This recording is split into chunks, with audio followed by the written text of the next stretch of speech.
Hello everyone, welcome back to the channel. In this video, we're going to be talking about the post by Sawyer, and then we're going to head over to the article itself and see if you agree with the verdict. So basically it says the jury has ordered Tesla to pay $329 million in total damages, despite the fact that the driver admitted he was distracted by his cell phone. He dropped his cell phone and was fishing for it, taking his attention off autopilot.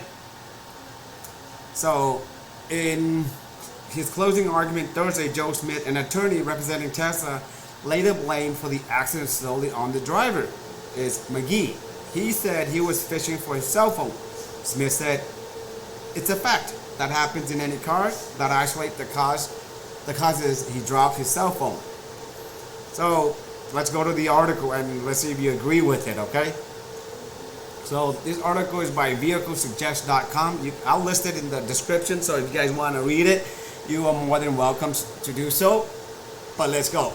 In an important legal decision, a Florida jury has found Tesla Inc. partially liable for a fatal 2019 crash involving its autopilot driver system, awarding the victim's family up to $243 million in damages. This case is the first Tesla wrongful death lawsuit involving autopilot or full self-driving to go on trial with the final verdict. So usually Tesla settled it outside the court, but this is the first time. According to the jury, Tesla is 33% responsible for the accident that involved the death of a 22-year-old Nabel Benavides Leon and severely injured her boyfriend, Dylan Angulo. The Tesla Model S was in Key Largo, Florida, traveling on autopilot and rolled through a stop sign at a T intersection and crashed into the Chevy Tahoe. The driver was George McGee, who had taken off his eyes off the road to pick up his dropped cell phone. So let's put this away. Instead of the autopilot, it could happen to any manufacturer. So I really don't agree with the verdict because right now they try to blame it on the technical wording of the Tesla autopilot, right? So now Tesla are really smart. They phase it as like supervised. Right, so meaning that you still, even though it's full self-driving, but you still need to oversee it when something happens.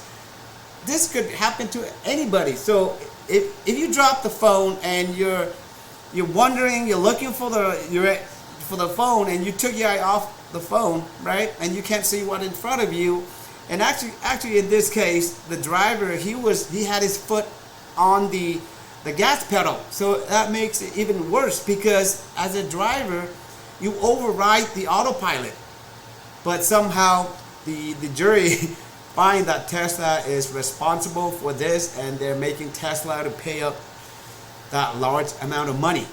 I guess there's a death involved in it, but in the end, what caused it, what is the cause? And I agree with the lawyer.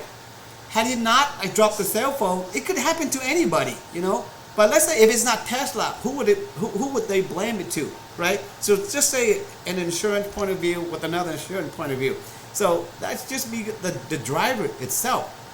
So it's so easy nowadays, like you try to blame it on other part, but in fact, it is the drivers.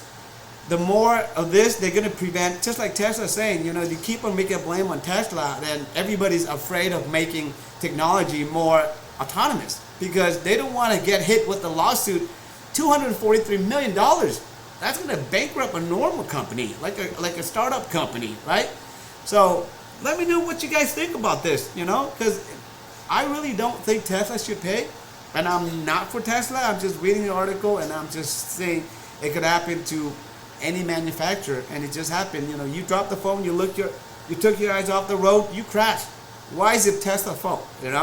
I agree that Tesla should not, the wording of autopilot, that means, the wording could be it. That's why, like I said, now Tesla learned its lesson, and they, even with the full self-driving now, they got supervised.